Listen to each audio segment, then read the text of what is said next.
Okay, good morning students. Once again, this side Prakash Moka. Today we are starting a part of the welding is a butt weld.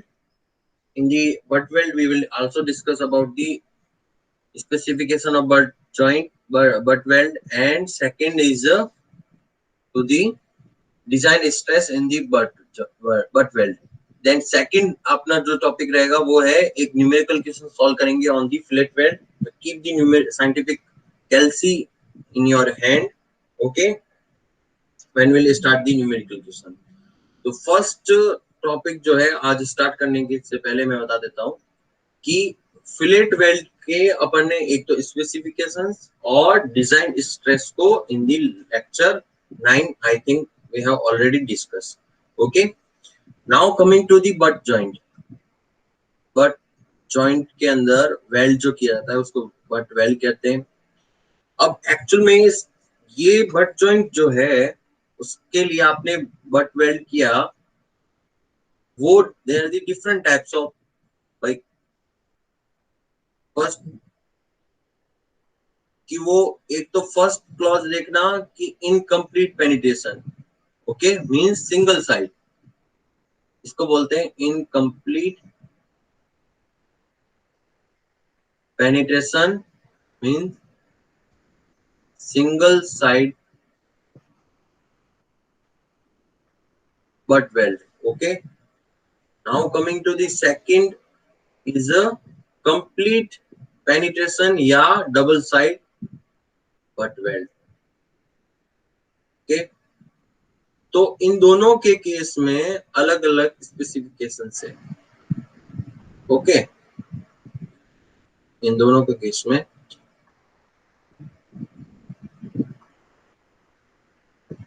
complete penetration and double side butt weld. Okay, तो सबसे पहला clause है इसका as per IS 800/2007 which is the effective throat thickness. means जो effective जो throat thickness है in case of the butt joint, तो first consider for the complete penetration there is TT equal to corresponding, याद रखना, corresponding to the thickness of thinner part. Means अगर आपका complete penetration है तो directly choose करना किसमें कि if this one is thickness T1 and T2, if the T2 is greater than T1, that means this part is thinner, then throat thickness directly we can say T1. okay, for किस case में बोल रहा हूं मैं, complete penetration और double side butt joint. Okay, yes or no? Yes, sir. Yes, sir. Okay, now coming to the incomplete penetration और single side penetration. इसमें mostly क्या करते हैं, the minimum thickness of weld metal common to the parts joint excluding reinforcement. means इसका meaning है कि अगर आपको कुछ पार्ट अगर दे रखा है, let's example this thickness is T2 and T1, the same case T2 is greater than T1, but you have given, then effective throat thickness is taken as the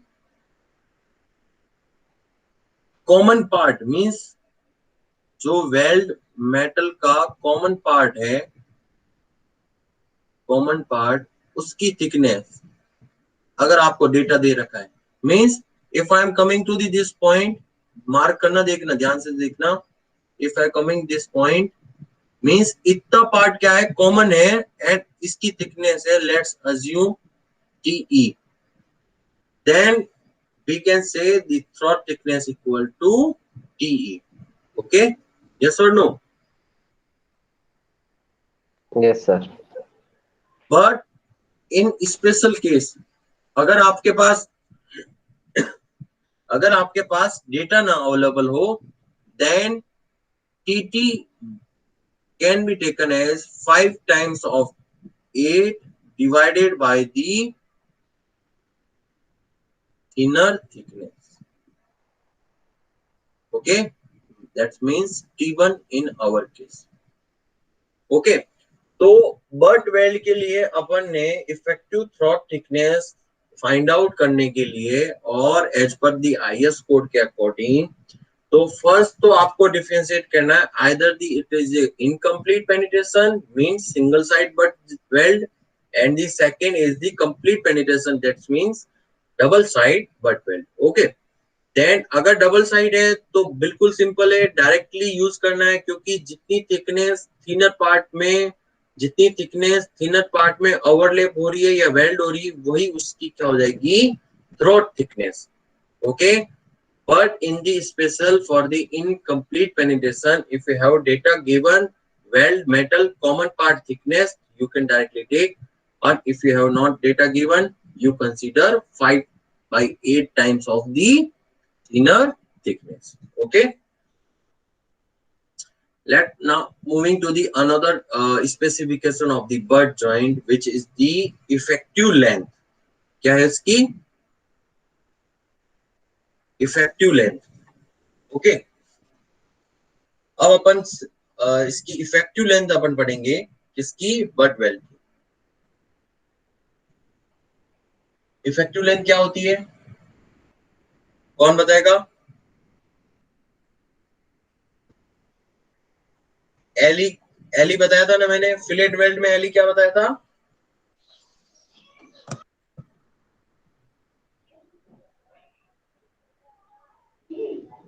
दो प्लेट के बीच की सर डिस्टेंस होती है ना. अरे जो particular design length use in the fillet weld butt weld, उसको effective length कहते हैं बेटा. कि अगर आपकी जैसे ये कोई प्लेट है और ये आपने वेल्ड किया है, तो आपने ये जो डिजाइन में जो ली है, मींस जब आप कैलकुलेट कर रहे हो, फोर्स कैलकुलेशन कर रहे हो, तो ये है इसकी इफेक्टिव लेंथ. बट एक्चुअल में provide for the fillet weld क्या करते हैं, एलई प्लस 2s. हाँ, तो ये क्या है, सारी डिजाइन लेंथ है. तो for the in the case same butt weld में भी क्या करते हैं, बट वेल्ड में भी इफेक्टिव लेंथ क्या लेंगे, इफेक्टिव लेंथ लेंगे the full size of member.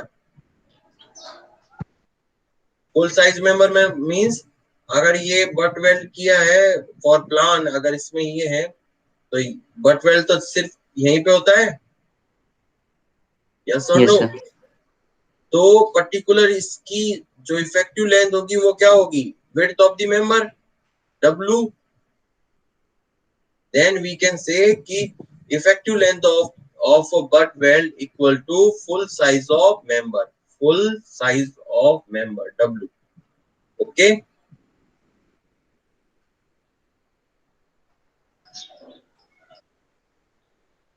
now coming to the, there is the minimum length of the butt weld, same times is कि LE की value should be not less than 4 times of the size of weld 4s, जैसा कि मैंने fillet weld में पढ़ाया था.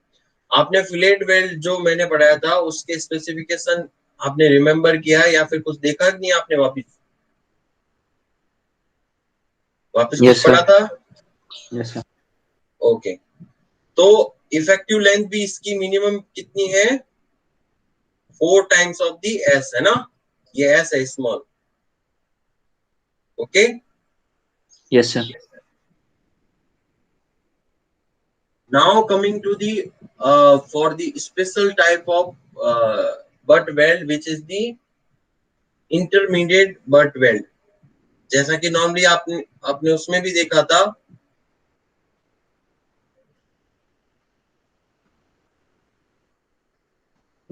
Intermediate butt weld में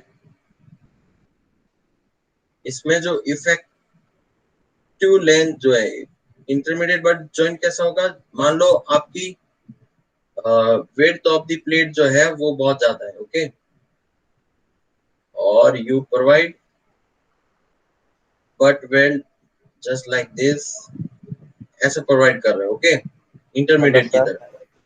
yes sir screen show नहीं हो रही मुझे। Yes Satish, can you see my screen? Yes sir. I think checks Dharmendra please check your side about या फिर leaving meeting and again rejoin, it may be visible I think.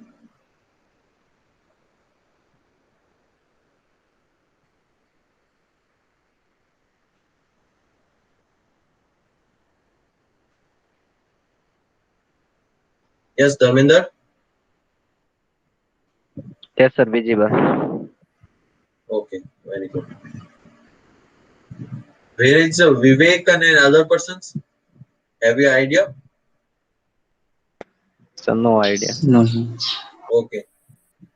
So now we coming to the this intermediate fillet weld. The effective length should not be less than 4s, means ये 4s से कम नहीं होनी चाहिए. Then gap between two intermediate weld it should be not more than 16 times of the thickness of the thinner plate, T minimum. उसमें क्या था, tension में कितना था 16 और कंप्रेशन में कितना था 12 टाइम्स, है ना? हाँ, it is just same like to the bolted connections और fillet weld और ये. तो ये तो होगी बट वेल्ड की स्पेसिफिकेशंस. ओके, ज्यादातर मोस्टली बट वेल्ड में इतना ज्यादा क्लॉजेस नहीं है, ये जस्ट एक उसकी इफेक्टिव थ्रॉट थिकनेस का, इफेक्टिव लेंथ का और इंटरमीडिएट बट वेल्ड का. Okay, now coming to the design stress in the weld.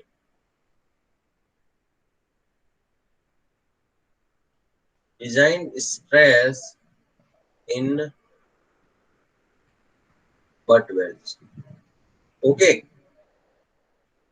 As per IS code 800/2007, there is defined a clause on the 10.5.7 1.2,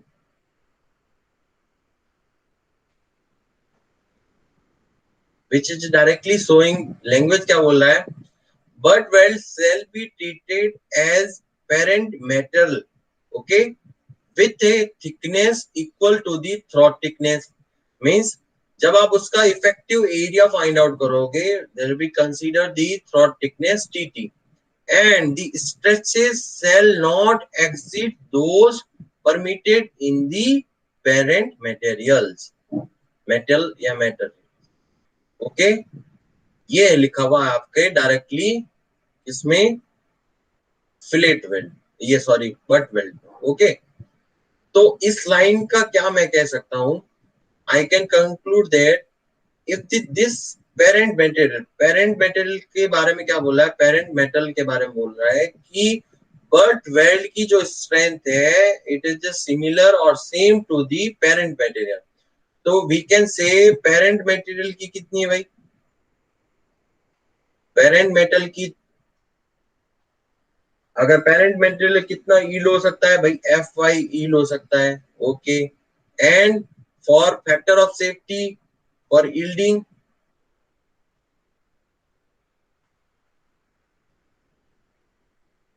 yielding के लिए gamma M not कितना है 1.1 या 1.5 या 1.25. गामा एम नॉट कितना है, table number 4. तो मींस आपका पेरेंट मटेरियल की जो स्ट्रेंथ होगी वो की वो स्ट्रेंथ किसकी हो जाएगी, बट वेल्ड की. ध्यान से सुनना, ये जो क्लॉज जो बोल रहे हैं ये क्या बोल रहे हैं कि अगर आपका पेरेंट मटेरियल यील्डिंग हो रहा है दैट्स मींस कि आप failure of the butt weld भी also happen. Then the design fillet designed butt weld stress equal to the Fy divided by gamma m naught multiply by AE.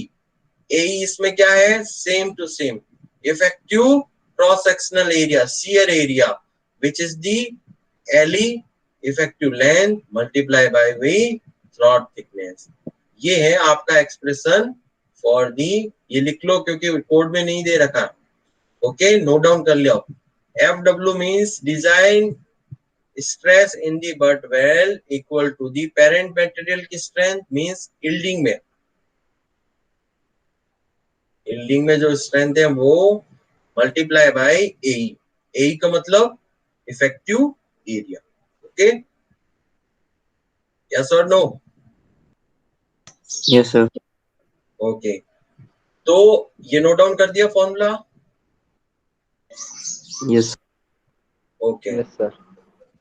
अब आते हैं, अब अपन एक न्यूमेरिकल क्वेश्चन करेंगे और कोड साथ में रखना, हाईएस्ट कोड, और स्टेप बाय स्टेप बिल्कुल ध्यान से देखना कैसे इस क्वेश्चंस को करते हैं। देखो, ये है अपनी कोई क्वेश्चन जो प्रॉब्लम है फॉर द फिलेट वेल्ड। क्या बोला है? Design a suitable longitudinal fillet weld to connect the plates as shown in figure. ये फिगर में एक ये प्लेट है और एक ये प्लेट है, इन दोनों को कनेक्ट करना है by the help of the fillet weld to transmit a pull means pull मतलब F, a pull equal to the full strength of small plate। ये क्या है? आपकी बिग प्लेट है साइज के अकॉर्डिंग, साइज का मतलब क्रॉसिंग, ये है आपकी small plate.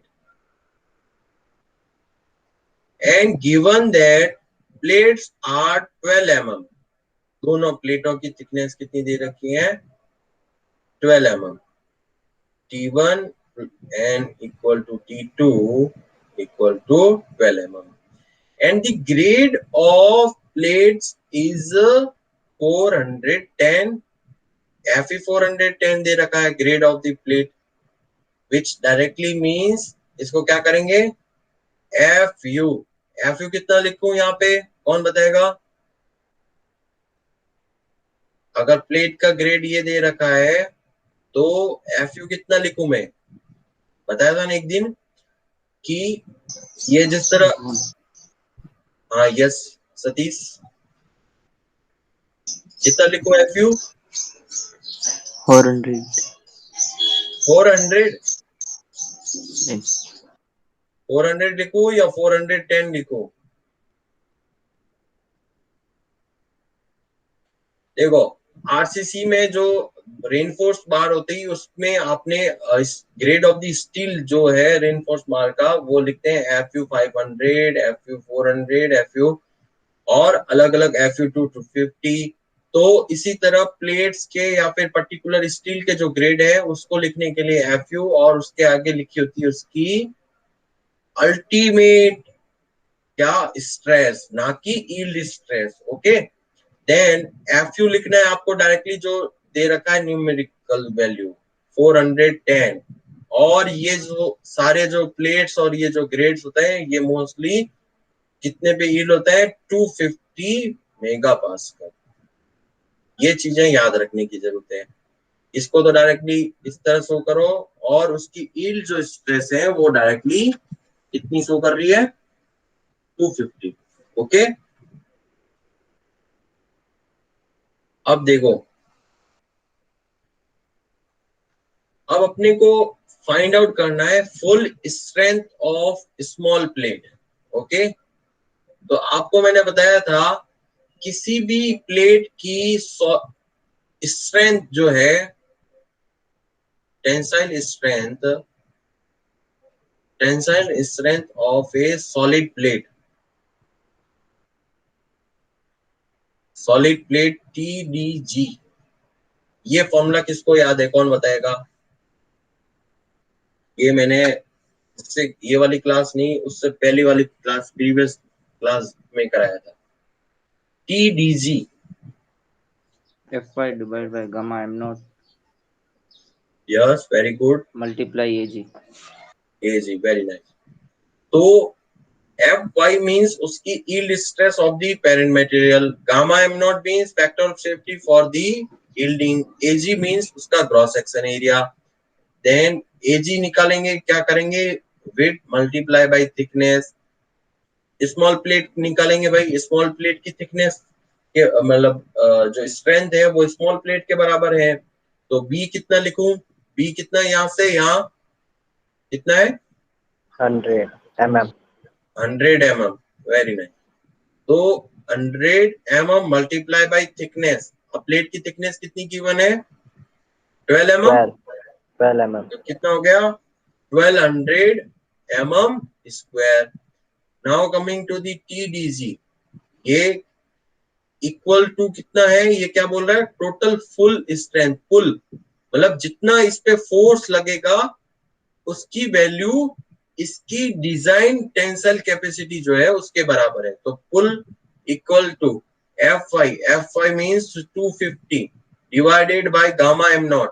Gamma M naught from the लिखते रहना साथ में, टेबल नंबर 5, और गामा एम नॉट की वैल्यू है 1.1. Then divided by 1.1 multiply by 1200 and we can say multiply by 10 की पावर -3 into किलो न्यूटन. कितनी वैल्यू आई कौन बताएगा?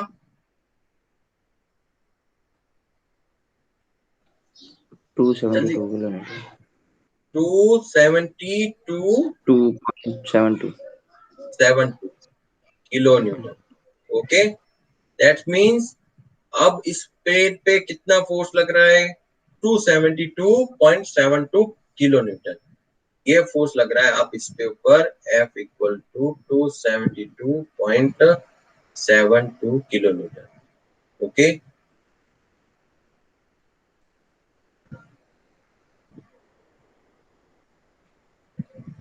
Okay. Now coming to the find out करना है अपन को स्ट्रेंथ. अपन को तो डिजाइन दी वेल्ड करना है कि भाई fillet weld design of fillet weld. अब अपना डायग्राम हो गया ऐसा कुछ, ये प्लेट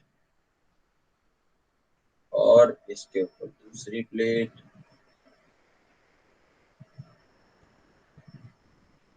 और इस पे फोर्स लग रहा है 272.72 किलो न्यूटन. ओके, इस पे भी लगेगा सेम, तभी तो लोड ट्रांसफर करेगा.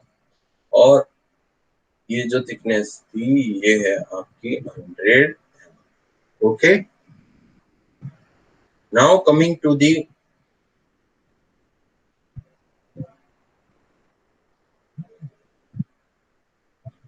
सबसे पहले देखो लिखना है आपको minimum size of weld based on thickness of thicker plate. Table number 21. कौन सी है टेबल भाई? 21 है? कौन सी? 21 ही है ना? अरे आप बता नहीं रहे यार, बोल नहीं रहे आप. Yes. Yes, sir. तो minimum size of first run और single run plate weld based on the thickness of thicker part. अब अपनी थिकनेस कहाँ पे लाई कर रही है? सेकंड नंबर पे या फर्स्ट नंबर पे? सेकंड नंबर पे या फर्स्ट नंबर पे? बताओ. अरे 10 से 20 के बीच में लाइक कर रही ना. थिकनेस कितनी है अपनी? 12 mm है ना? नहीं है? Yes, sir. Yes, sir. Plate की थिकनेस कितनी है? प्लेट की थिकनेस अपने पास है भाई 12 mm.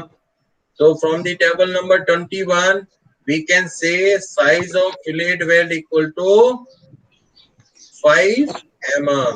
Okay, now coming to the specification for fillet weld for joining the edge. ये एज कैसा है? स्क्वायर या राउंडेड? स्क्वायर या राउंडेड? राउंडेड है ना? Yes, sir. Rounded. है ना? तो इसमें क्या बताया था इसमें कि ये where a fillet weld is applied to the square edge of a part, the specified size of fillet weld should generally be at least 1.5 mm less than the edge thickness in order to avoid washing down of the exposed arises. ये क्या बोल रहा है कि at least 1.5 mm less than होना चाहिए, means उससे ज्यादा हो तो वेल एंड गुड है। इस उस दिन बताया था ना मैंने कि ये आपका स्क्वायर एज और इसके नीचे दूसरी plate. Now coming to the, ये अगर आपको फिलेट वेल्ड यूज करना है, एक्चुअल में क्या होता है कि अगर आपने फिलेट वेल्ड यहाँ फुल लेंथ कर दिया तो जब आपको यहाँ पे वॉशिंग या फिर किसी पर्पज के लिए करना पड़ेगा तो यहाँ पे क्या होगा, कुछ प्रॉब्लम। कैसे कि फिलेट वेल्ड ऊपर की तरफ रहेगा ऐसे, तो वॉशिंग में प्रॉब्लम आएगी। अब इसके लिए क्या करते हैं कि एटलीस्ट आप इसके नीचे 1.5 mm लेस करो, means you can more than 1.5 mm less to the this thickness T. So that means the size of fillet weld can be calculated maximum value T minus 1.5 mm. ये क्या है आपकी maximum value है ना, minimum तो नहीं ना ये। No sir. हाँ, तो S कितना है अपना 12 माइनस T कितनी थी अपनी थिकनेस 12 mm एंड माइनस 1.5 कितना हो जाएगा 10.5 mm. Yes This value is your maximum value. Okay. Now, assuming that size of fillet weld S equal to, let's assume 9 mm या 8 mm. Let's assume 8 mm. अब design का question है, कुछ भी कर सकते हो, but S is greater than 5 mm and less than equal to 10.5 mm. ये अपनी क्या है, एच पर IS कोड, एच पर IS 800 2007 की क्या है स्पेसिफिकेशन, है ना, स्पेसिफाइड है कि नहीं, यस सर। और नो। हाँ, अब देखो एस पता चल गया अपने पास में, और फिलेट वेल्ड की डिजाइन स्ट्रेस क्या है कौन बताएगा, कि design stress in fillet weld FWD equal to FU divided by root 3 gamma MW multiply by AE। ये है ना क्लॉज नंबर 6, ये 10.57 है, उसका 1.1, 10.57 का 1.1 क्लॉज क्या दे रहा है आपको, ये लिखना है आपको हर जब भी एग्जाम में आप लिखो इसको। ओके, नाउ अब अपने पास में क्या है, एफ यू पता है, एफ यू कितना है 410 mega pascal and gamma M W from table number 5 of IS 800 2007। अब वापिस चलते हैं अपन क्वेश्चन पे। क्वेश्चन पे क्लियरली यहाँ क्लियरली शो कर रखा है, क्या बोला है, welding is done in workshop. Workshop के लिए गामा एमडब्ल्यू कितना लेते हैं, वर्कशॉप के लिए गामा डब्ल्यू कितना लेते हैं अपन 1.25। वेरी गुड, तो gamma MW equal to 1.25। Okay, 1.25 ये हो गया आपका गामा डब्ल्यू, और एफ यू आपको पता है, तो एक ये चीज पता है, एक ये चीज पता है, और ये है आपका ए। तो ये क्या है, फोर्स है ना, stress multiply by force. Okay, then design force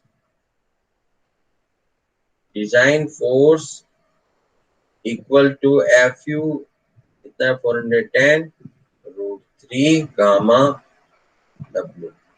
अब आते हैं कि ए जो इफेक्टिव क्रॉस सेक्शनल एरिया या shear area of fillet weld वो कितना होता है? LE means effective length multiply LE effective length multiply by throat thickness या size of fillet weld. Throat thickness होता है ना ये। Yes, Throat sir. thickness. Yes, sir. Now coming to the effective throat thickness, सब लिखते रहना ये। Effective throat thickness TT equal to K multiply by S and go to the table number 22. The angle is 90 degree. Then K value is 0.7. ये रहा आपका, ये रही table number 22. If the angle between fusion phase mean दोनों metal की जो face है अगर 60 to 90 डिग्री है तो K की वैल्यू कितनी? 0.7. Then TT equal to 0.7 multiply by 8. कितना आ गया? 5.6 या कितना आएगा? Yes, sir. 5.6. 5.6. या तो 5.6 mm हो गया। अब आते हैं अपने पास में क्या चीज नहीं है अपने पास में, वो है LE, क्योंकि अपन को क्या करना है? Design of fillet weld. Weld को डिजाइन करना है मींस थ्रॉट थिकनेस तो अपने पास में है और LE अपने पास, ये LE नहीं है अपने पास में मींस अपन को ये फाइंड आउट करना है। तो दैट्स मींस फॉर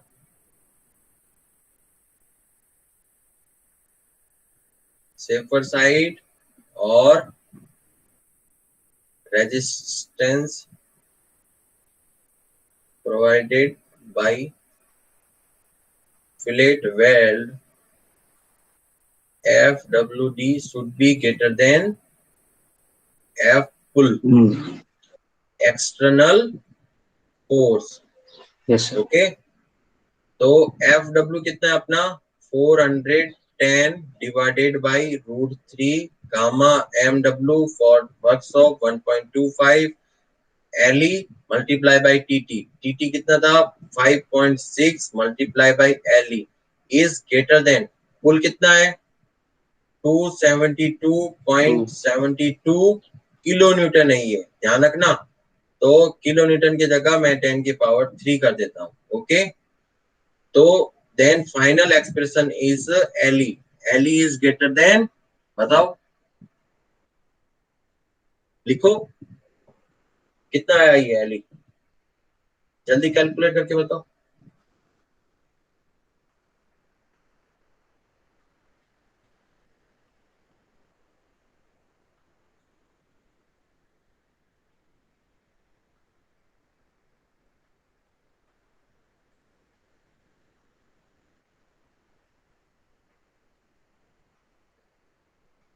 कितना है LE? डायरेक्टली ये इस फैक्टर से डिवाइड कर दो, इससे मल्टीप्लाई कर दो, कितना आएगा LE?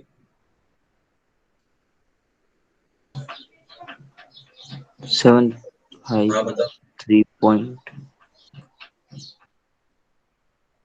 5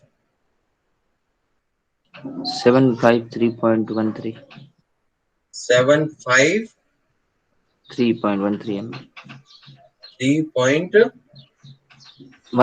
mm ये आया। धर्मेंद्र आपके पास कैल्सी है कि नहीं? Yes, sir. Yes, sir. ये है। यही है। चलो अब आते हैं अपन आप ये डिजाइन डायग्राम।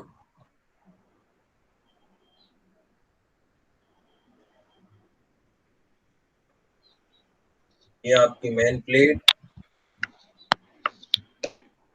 बड़ी वाली साइज ये है आपका स्मॉल, इस पे फोर्स लग रहा है। Now coming to the welding, let's assume LE equal to या 4 कर दो, ओके 754। तो सबसे पहले ये वाली लेंथ कितनी है 100 mm है ना, तो इसमें से LE माइनस 100 करो कितना आएगा 654। तो पहला वेल्डिंग आपको करना है, एक तो ये फिलेट वेल्ड जो ऑलरेडी 100 mm है। Okay now coming to the second point कि 654 में डिवाइड बाय 2 3 2 7, तो मीन्स आपका जो फिलेट वेल्ड है वो इस डायरेक्शन में कितना हो जाएगा 332 mm इस डायरेक्शन में, एंड इस डायरेक्शन में कितना होगा ये भी कितना 320। बट अपन एक चीज भूल गए कि एक्चुअल जो फिलेट वेल्ड की लेंथ होती है वो LE प्लस 2S 2S होती है। तो LE के अंदर कितना जोड़ना है 2 times of the S 5.6 5.6 5.6 means 11.2। yes sir तो 11.2 ऐड करना है। 11.2 मीन्स 5.6 को यहाँ और ऐड करना है, यहाँ से Yes. एक्स्ट्रा। तो मीन्स ये टोटल सरफेस आपकी 5.6 जो है और ऐड हो जाएगी। ये कितना हो जाएगी टोटल 332.6 mm। ओके तो ये है आपका फाइनल आंसर। इस तरह आपको एकदम वेल डेकोरेट वेल नॉर्म्स, मतलब जितने सारे क्लॉज में जो फॉर्मूला है वो कहां से लिया कैसे किया, ये है इसका पूरा सारा design procedure. Okay yes yes sir Dharmendra, if you have any doubt you can ask me. No, no doubt. Okay.